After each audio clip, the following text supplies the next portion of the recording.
ఓం మహాగణాధిపతయే నమః. ఓం గురుభ్యో నమః. ఓం శ్రీమాత్రే నమః. అరుణాం కరుణాతరంగితాక్షీం ధృతపాశాంకుశపుష్పబాణచాపాం అనిమాదిభిరావృతాం మయూకైః అహమిత్యేవ విభావయే భవానీ. శ్రీమాత్రే నమః. ప్రేక్షకులకి ఆ లలితాంబిక అమ్మవారి యొక్క అనుగ్రహం పరిపూర్ణంగా కలగాలని స్ఫూర్తిగా కోరుకుంటూ మనం ఈరోజు చాలామంది అడుగుతున్న ప్రశ్న ఏంటంటే, మాకు ముఖ్యంగా జాగ్రత్త చెప్పండి, 2026 సంవత్సరంలో ఎటువంటి విషయాలలో జాగ్రత్తగా ఉండాలి, ఈ ముఖ్యంగా ఇవి చెప్పండి. అదృష్టం ఎలాగో కలిసి వస్తుంది, బాగా కలిసి వచ్చేవి ఎలాగో వస్తాయి, మీరు చెప్పేశారు ఆల్రెడీ వేటి వల్ల కలిసి వస్తుందని. కాకపోతే మెయిన్గా జాగ్రత్త చెప్పండి అని అడుగుతున్నారు. అయితే ఇక్కడ ఒక్కొక్క రాశిని బట్టి, ఒక్కొక్క లగ్నాన్ని బట్టి పాపగ్రహాలు ఎలా ఉన్నాయి, శుభగ్రహాలు ఎలా ఉన్నాయి, దాని మీద శుభ ఫలితాలు జాగ్రత్తలు చెప్పడం జరుగుతుంది. అయితే ఈ యొక్క అంశాలని చెప్తుంది నేనైనప్పటికీ కూడా చెప్పిస్తుంది సాక్షాత్ లలిత అమ్మవారిగా భావిస్తూ ఒక్కొక్కటిగా మనం తెలుసుకుందాం. కుంభం వారికి కనుక చూసుకున్నట్లయితే, కుంభరాశి వారికి ప్రస్తుతం రాశిలో రాహు యొక్క సంచారం, ఏలినాటి శని నడుస్తుంది అనేటువంటి ఒక భయం, ఇవన్నీ ఉన్నాయి. ఒకటే గుర్తుపెట్టుకోండి, ఏలినాటి శని అనగానే మనల్ని ఏదో ఆపేస్తుంది, ఏదో చేస్తుందని అనుకోకుండా పనులు స్లో అవుతాయి అంతే. మనం గతంలో చాలాసార్లు చెప్పుకున్నాం, సీఎంలు పిఎంలు అందరూ కూడా ఈ ఏలినాటి శనిలో సీఎంలు పిఎంలు అయిన వాళ్ళే అని. చంద్రబాబు నాయుడు గారి దగ్గర నుంచి, అష్టమ శని మన జగన్ గారి దగ్గర నుంచి, మన పిఎం మోడీ గారి దగ్గర నుంచి, వీళ్ళందరూ కూడా ఏలినాటి శనిలో అయిన వాళ్ళే అని చెప్తున్నాం. అంటే సీఎంలు పిఎంలు చేసేటప్పుడు మీకేమవుతుందో ఒకసారి ఆలోచించండి. అయితే ఇక్కడ ధనస్థానంలో శని భగవానుడు ఉన్నాడు కాబట్టి మనీ మ్యాటర్స్, ఎవరికైనా మనం ఫ్రెండ్లీగా ఇన్వెస్ట్మెంట్ ఇస్తాం, అటువంటి విషయాల్లో ఖచ్చితంగా జాగ్రత్తగా ఉండండి. కొంచెం చూడండి, మనకి నిర్మానుష్యమైనటువంటి ప్రదేశాలకు వెళ్ళినప్పుడు, వాటర్ ప్లేసెస్కి వెళ్ళినప్పుడు, లేకపోతే రోడ్డు మీద ఎవరో ఏదో వేసేస్తారు, అటువంటివి తొక్కడం లాంటివి చేయకండి. రాహు రాశిలో ఉన్నప్పుడు అనవసరంగా ఏదైనా తొక్కడం వల్ల మనకి నెగిటివ్ ఎనర్జీస్ కనెక్ట్ అవుతుంటాయి. It's very clear. అలాగే ఈ పంచమంలో గురువు ఉన్నాడు, మంచిదే, గురుబలం వస్తుంది. ఈ కుంభరాశి వారికి దానికి ఎటువంటి ఇబ్బంది లేదు. కాకపోతే ఇక్కడ సప్తమకేతువు లగ్న రాహు ఎప్పుడైతే ఉన్నాడో, ఇది వివాహ సంబంధించినటువంటి విషయాలలో నిర్ణయం తీసుకునేటప్పుడు కాస్త జాగ్రత్తగా నిర్ణయాలు తీసుకోండి. ఇది చాలా చాలా చాలా ముఖ్యమైనటువంటి అంశం.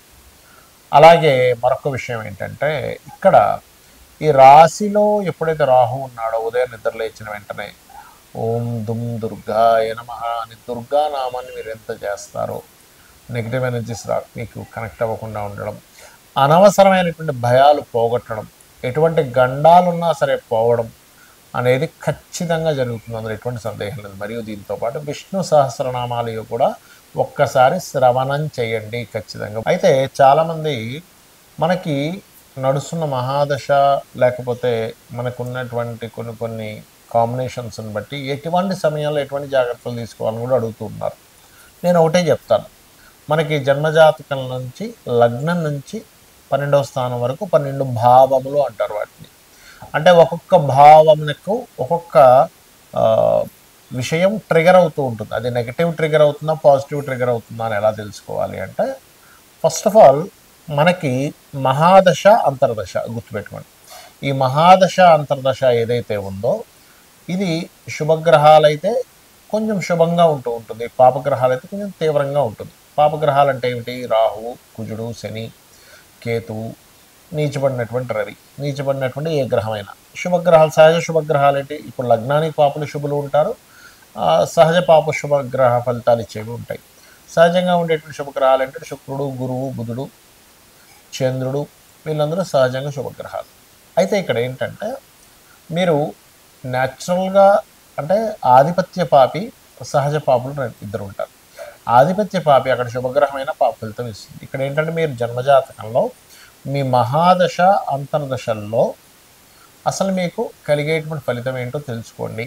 ఒకవేళ అవి ఏమీ నాకు తెలియవండి కానీ సంథింగ్ బ్యాడ్ నడుస్తుంది అన్నప్పుడు, మీకు ఏ దశ అయితే నడుస్తుందో ఆ దశానాథుడు ఎవరితో కలిసి ఉన్నాడో, లేదా ఏ అంతర్దశ లేదా భుక్తి అంటాం, ఏ భుక్తినాథుడు ఏ గ్రహంతో కలిసి ఉన్నాడో వాళ్ళకి దానం ఇవ్వండి, చాలు, మీరు సింపుల్గా బయటపడతారు.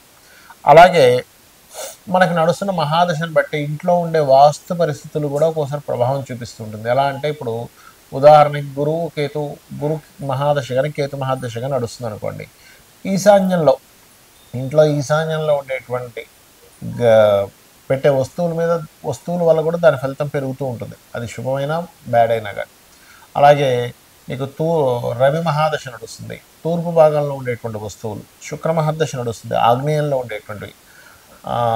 కుజ మహాదశ నడుస్తుంది, దక్షిణంలో ఏమైనా దోషం చేశామా. రాహు మహాదశ నడుస్తుంది, నైరుతిలో ఏదైనా దోషం ఉందా ఇంట్లో. లేదా శని మహాదశ నడుస్తుంది, పడమర. చంద్ర మహాదశ నడుస్తుంది, వాయువ్యం అంటే నార్త్ వెస్ట్లో ఏదైనా మనం పెట్టకూడదు ఏమైనా వస్తువులు పెట్టి అక్కడ ఆపరేట్ చేస్తున్నామా. అదేవిధంగా బుధ మహాదశ నడుస్తుంది అక్కడ ఉత్తరం. ఇవి ఒక ఎత్తు అయితే, మీకు మీ జన్మజాతకంలో పాపగ్రహాలు లగ్నం ఏ భావం మీదకి గోచారంలో వచ్చాయో ఆ సమయంలో కూడా జాగ్రత్తగా ఉండాలి. అంటే లగ్నంలోకి ఎక్కువగా వచ్చాయి, అప్పుడు జీవుడు స్ట్రెస్కి ఎక్కువ గురవుతుంటాడు.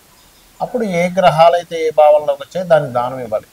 ధనస్థానంలోకి వచ్చాయి, ధన విషయంలో జాగ్రత్తగా ఉండండి. 3వ స్థానంలోకి వచ్చాయి, కమ్యూనికేషన్స్ విషయంలో జాగ్రత్తగా ఉండండి. 4లోకి వచ్చాయి, ఏదైనా ప్రాపర్టీ తీసుకునేటప్పుడు విద్యా విషయాల్లో లేదా తల్లిగారి ఆరోగ్య విషయంలో. 5మంలోకి వచ్చాయి, సంతానం విషయంలో. 6వ స్థానంలోకి వచ్చాయి, రుణరోగ శత్రువులు, అనవసరమైన శత్రుత్వాలు పెరుగుతూ ఉంటాయి. 7మ స్థానంలోకి వచ్చాయి, అప్పుడు వివాహం విషయంలో చాలా జాగ్రత్తగా తీసుకోవాలి. 8మంలోకి వచ్చాయి పాపగ్రహాలు, యాక్సిడెంట్స్ అవ్వడం, తాతగారి ఆస్తికి సంబంధించిన విషయంలో కొన్ని తప్పుడు నిర్ణయాలు తీసుకోవడం జరుగుతూ ఉంటుంది. 9లోకి వచ్చాయి ఉదాహరణకి పాపగ్రహాలు, అప్పుడు ఏంటి, తండ్రి గారి ఆరోగ్యం విషయంలో లాంగ్ జర్నీ చేసేటప్పుడు, బ్యాంక్ ట్రాన్సాక్షన్ చేసేటప్పుడు. 10వ స్థానంలోకి వచ్చాయి ఉదాహరణకి, అప్పుడు ఏంటి అంటే వృత్తి మీద, కెరియర్ మీద ఒక్కొక్కసారి పాపగ్రహంలా కనబడ్డా అది ఒక్కొక్కసారి శుభ ఫలితాలు ఇచ్చేటప్పుడు మాత్రం ఆ యొక్క ప్రమోషన్స్ రావడం కూడా జరుగుతుంది. కానీ ఇక్కడ 10th హౌస్లో పాపగ్రహాలు ఎప్పుడు కూడా కెరీర్ మీద లేదా అత్తగారితో ఉండే గొడవలు ఇట్లాంటివి ఇస్తూ ఉంటుంది. లాభస్థానంలో పాపగ్రహాలు ఉన్నప్పుడు సహజంగా ఏంటంటే 3, 6, 10, 11 స్థానాల్లో పాపగ్రహాలు మంచిదే, అంటే పోరాడేటువంటి ప్రతిమనిస్తాయి. కానీ ఇక్కడ ఏమిటంటే మనం అర్థం చేసుకోవాల్సింది, లాభస్థానంలో పాపగ్రహం ఉన్నప్పుడు లాభాలు వస్తాయి, కానీ దాంతో కొంత పోరాటం కూడా ఉంటుంది.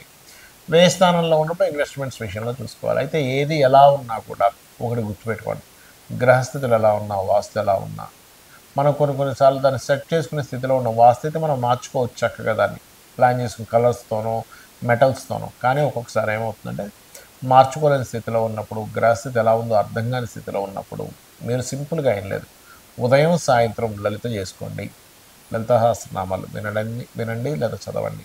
లేదా మీ ఇష్టదైవం ఎవరిదైనా సరే స్తోత్రం చేసుకోండి, అంటే అష్టోత్తరాలు చేసుకోండి ఉదయం సాయంత్రం. లేదు చక్కగా మీరు మీకు దగ్గరలో ఉండే ఆలయానికి రోజు వెళ్ళొస్తుండండి, లేదా గోశాలకు వెళ్ళొస్తుండండి. గ్రహాల యొక్క దుష్ప్రభావం మీద లేకుండా శుభ ప్రభావం కలిగి మీరు ఆనందదాయకంగా ఉంటారు. ఆనందంగా ఉండాలని ఆ లలితాంబిక అమ్మవారి యొక్క అనుగ్రహం మీకు పరిపూర్ణంగా కలగాలని మనస్ఫూర్తిగా కోరుకుంటూ శ్రీమాత్రే నమః.